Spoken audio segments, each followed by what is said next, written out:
What up? What up? It's your boy Django. I'm so excited to be here. So happy to be able to experience these moments, that this will live on forever. And to whoever is watching this right now, I'm so happy to be here with you. I love you. I believe in you. I'm blessed. It's December 20th, 2020.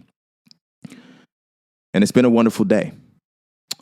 And I wanted to take today to kind of speak to something that happened to me recently. You know, after we shot this last video, I had a friend of mine who I hadn't talked to in a long time reach out, and we were just talking about a challenge that they have right now in their journey. And I won't even get into the semantics of what it is, but at the end of the day, the challenge is, you know what it is that you want out of life. You know kind of what it's going to take to get there, to see some of the results you want. But the problem is that when you get into it, at first, you get it. It feels good. Results. This is it. All right. I like this. And then the next week, it's like, wow, okay. And then as time starts going on, you see a little bit less and less results, and maybe you make it a month, maybe you make it a year, but all of a sudden you just end up back at the same spot, and sometimes even worse, in an even more difficult place than you were before, because now you've fallen all the way off the wagon. You made all this progress up the hill, and now you're fell past where you were on the hill. And so I wanted to talk about my journey and some things that I learned along the way. And if you identify with that, you can use that key. I want everyone to think about this show as keys. No DJ Khaled, just keys to doors, right? And so as I've met people, they've given me keys to doors that I didn't know existed. They gave me keys to doors that I knew existed but didn't know how to get through. And so I get to choose which keys I want to use. I get to choose which doors I want to go through. So this isn't a heaven or hell issue or a sin issue or this is bad for you or this is wrong. This is about you, your life, and choosing the doors you go through. And every door you go through, there's new doors. Sometimes the same ones as if you had gone through another door. But this is your life. You get to choose the way that you live it. Sometimes it almost feels like we feel like there are things we have to do. We got to do it this way because my dad did it this way or my mom did it this way or this is the way that teachers taught me. This is your life. No matter what anyone else says, you get to make the choices. And every choice has good things that happen and bad things. And at the end of the day, we can live with that. And for me, for years, this time frame was, we're planning for it. New year, new me. Django's about to be 20 pounds lighter. I'm going to be dunking a basketball. I'm going to the gym every day. I'm going to be writing. I'm going to be reading. I'm going to be getting it. And I can just see all the things that I could be, completely forgetting the fact that I made all of these same resolutions the year before. And sometimes I didn't even get started on them. Sometimes it ended in a month. Sometimes it ended in a week. You know, there was something to my life where I knew where I wanted to go. But for whatever reason, by the end of every year, I was normally in a worse place than where I had started. And why was that? You know, thinking about it today and looking back at it, I now realize that if it was what I really wanted in my heart of hearts, the same way I wanted that iPhone 12, the same way I wanted every iPhone that's ever come out, the same way I wanted to, the same way I wanted anything in life that I really wanted, I would get started right now.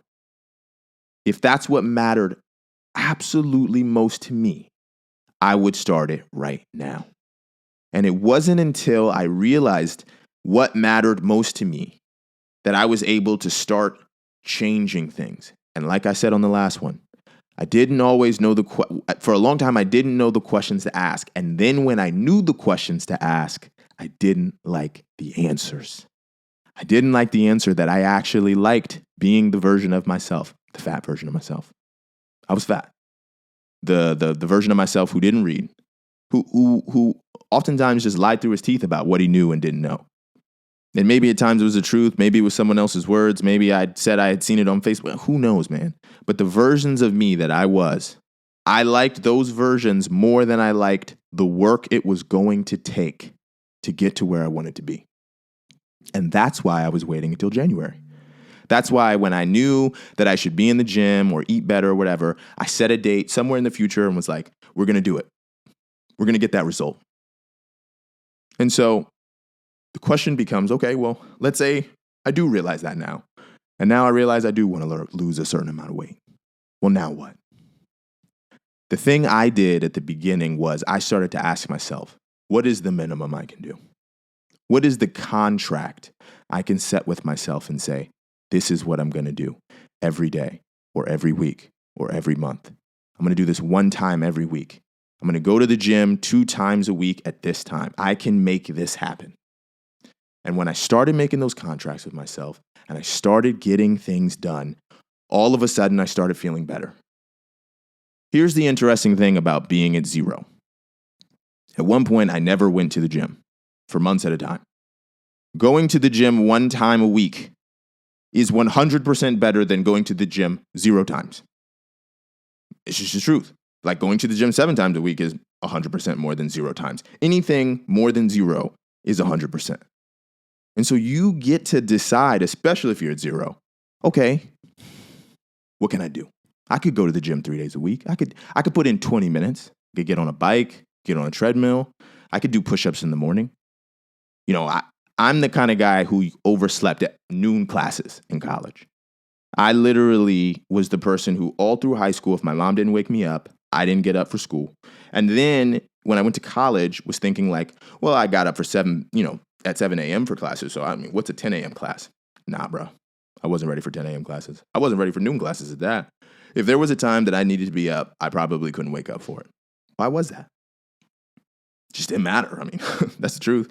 I always said I'd wake up early. Tomorrow I'm going to do it. Right. Overslept all the alarms. But how is it that the Django who couldn't wake up for a noon class was able to wake up today, Sunday, December 20th at 6 a.m. and go to the gym? Nobody said anything to me. Nobody was like, yo, man, you missed the gym on Thursday. It's like, there's something to knowing what it is that you want more than anything else and being honest with yourself. And I got to this point by setting contracts with myself of working out at noon at first. I went during lunch. You know, I just made it work. I made it work in the afternoons. I figured out the schedule where I said, Django, you can do this. We can do this. And I held myself to that. I didn't go above it. I didn't go like, oh, okay, well, I'm going to miss tomorrow. And then the next day I'm going to go for, 2 hours instead of 1 hour. No, I just kept it to what I said. I'm going to do 2 times a week, and I'm going to do that. And I'm going to do that for the next 3 months. And after those 3 months are up, then we're going to look back at it and see, could we do a little bit more? Okay, I wake up at 8 a.m. every day. If I set my alarm for 7:55 for the next week, then maybe the next week I can set the alarm for 7:50. Here's the crazy thing about compound effects. Like, if I said I'm going to add 1 push-up a week to my morning routine, at the end of the year, I'll be doing 52 push-ups in the morning, right? You just keep adding things on. You keep at it, just adding a little bit more on. Those habits become you. You're trying to make something that isn't habitual overnight, and it's not possible for almost anyone. And maybe it is possible for you, but I think that part of the reason you've made it this far in the video is because you felt something about that. You felt the same way I felt about knowing that you're not really living up to who you believe you are, and you're sick of feeling that way. I was sick of it. And I decided, like, maybe I can just do a little bit more instead of doing 0. Here's something else that helped me. When I started to look at my life, I realized that there were times that I felt gross, and there were times that I felt amazing. Like, I felt amazing walking out of the gym after doing, after kind of hitting my record for the week of what I said I was going to do. Oh, we did 3 days this week. Felt good.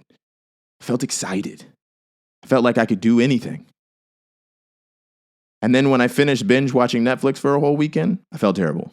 I felt icky. Like, well, I don't know about that one. When I got God of War, I'm a huge God of War fan. I played that game from Friday afternoon when I picked it up until Sunday night when it was time to go to bed. It was like 2 a.m. And when I finally laid down in the bed, it was like what I said the other day. Something was missing. Like, I enjoyed every moment of it. Playing that game was incredible. But like when I got into bed, I felt like something was missing. That is a feeling I don't miss. I haven't had that feeling in a long time. And when I start to maybe have that feeling like, hey, Django, did you do everything you need to do today? It's like, I'm like, okay, we got to get back into it. What can we do better tomorrow? When you get to the end of a day where you did nothing that you thought maybe you should have done, kind of hurts. I mean, I don't know. That was just how I felt. Maybe you feel that way, maybe you don't. But that's just something that I noticed about my life. There were times where I knew that I could be better, especially when I was binging things that maybe in the moment I enjoyed, like eating 2-foot-long sandwiches or going to Golden Corral for hours at a time. Like there's things across the board where like you do it and then when you're done, you're like, shouldn't have done that. And so I made up in my mind that I wanted everything that I did to be something that when I finished, I felt like I could take on the world. I felt like, what else is there for me to do? What else can I do? How much better can I be? And so I set the goals. I let go of the goals, right? I want to lose 10 pounds. Maybe it'll take longer than I think, but I'm going to set this goal and then I'm going to try to take it in increments. We're going to get down to 10 pounds because we're going to exercise 3 times every week. I'm going to eat a little less food. And boom, all of a sudden it's like, wow, I'm down a pound. But it's not really about the pound. It's about the fact that you just keep doing the same thing every single day. You're like, okay, I can do this. I can wake up a little bit early. I can do this. I'm good. I'm doing this. And that maybe is the trick to help you this time around. What is it that you want for your life? I don't know what that is. And maybe if you can find a way to be honest with yourself about what it is that you've really wanted for your life. You know, I said that in the last episode. For a long time, I didn't know the questions to ask. But when I did find the questions that I needed to ask, I realized I didn't like the answers. Truth was, I didn't mind being a big dude. Truth was, I didn't mind being a bad boyfriend. Truth was, I didn't mind going out and partying and drinking and then not doing anything on a Sunday. I didn't mind it as much as the work that it was going to take to not do it. And I'm always here to talk to you about your life, about what it is that maybe you want and helping you set the contracts, because you have to think of yourself, you know, Jordan Peterson says this, you have to think of yourself as someone that you would take care of, or someone you would care for. How would you want that person to live their life? If you start thinking of yourself like that, would you tell them to go out and drink the way that you do? Would you tell them to eat the way you do? Would you be okay with them not exercising? Nah. You'd push them to be the best version of themselves. And that's what I want for you. That's what I want for myself. And that's what I want for anyone who watches this show to get out of it. That you can be anything you want. The question is, what is it that you want the most? And what are you willing to do? You know, it starts with honesty.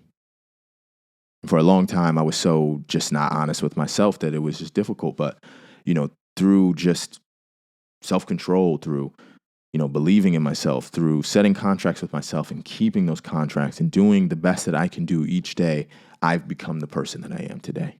A braver person, a stronger person, a healthier person. And this year coming up, 2021, you can be anything that you want to be. You just got to ask yourself the right questions. And you got to be willing to live with the answers and make changes based on those answers. You know, that's episode 3.